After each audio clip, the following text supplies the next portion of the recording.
তো কথা না বাড়িয়ে চলে যাচ্ছি আমাদের আজকের মূল আলোচনায়। মাথার টিউমার হলো মস্তিষ্কের অস্বাভাবিক বৃদ্ধি, যা ক্যান্সারযুক্ত, ম্যালিগন্যান্ট এবং ক্যান্সারবিহীনও হতে পারে। এটি প্রাথমিক মস্তিষ্কে শুরু হওয়া বা মাধ্যমিক অন্য অংশ থেকে ছড়িয়ে পড়াও হতে পারে।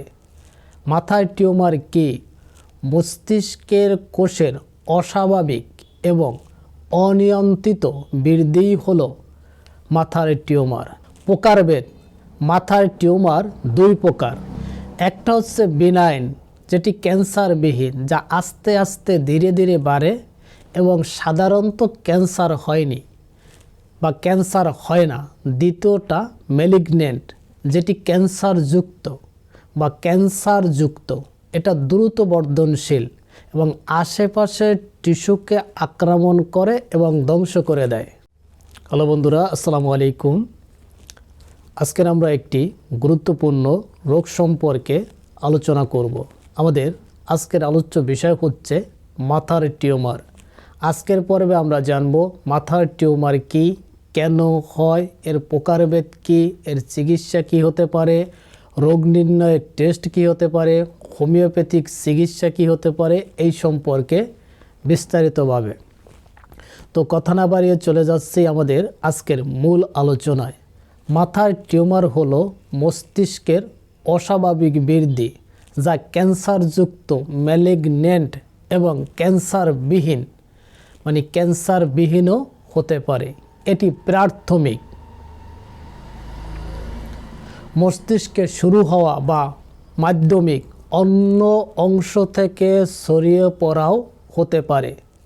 মাথার টিউমার কি? মস্তিষ্কের কোষের অস্বাভাবিক এবং অনিয়ন্ত্রিত বৃদ্ধিই হলো মাথার টিউমার।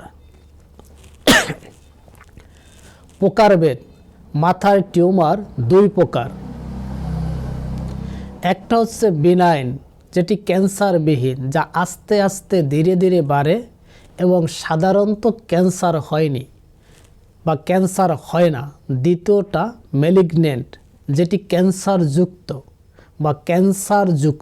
এটা দ্রুত বর্ধনশীল এবং আশেপাশের টিস্যুকে আক্রমণ করে এবং ধ্বংস করে দেয়।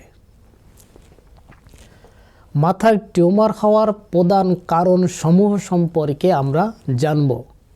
কোষের জেনেটিক পরিবর্তন: মস্তিষ্কের কোষের ডিএনএতে পরিবর্তন বা মিউটেশন ঘটলে কোষের নিয়ন্ত্রণহীন বৃদ্ধি শুরু হয়, যা টিউমার জন্ম দেয়।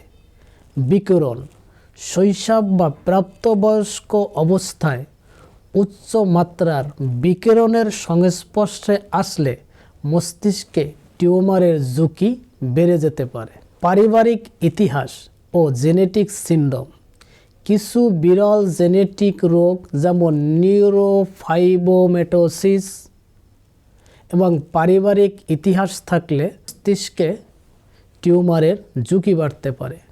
পরিবেশগত কারণ: কিছু বিষাক্ত রাসায়নিক পদার্থ, কীটনাশক বা ক্ষতিকর কোনো পদার্থের সংস্পর্শে আসলেও টিউমার হতে পারে। শারীরিক আঘাত: কিছু ক্ষেত্রে মস্তিষ্কে গুরুতর যদি আঘাত লাগে, সেখান থেকেও মস্তিষ্কে টিউমার হওয়ার সম্ভাবনা থাকে। জীবনযাত্রার কারণ: ধূমপান বা অতিরিক্ত মদ্যপান ইত্যাদি মস্তিষ্কে টিউমার হওয়ার অন্যতম কারণ। লক্ষণ কি? কি করে বুঝবেন যে আপনার মস্তিষ্কে টিউমার হতে পারে?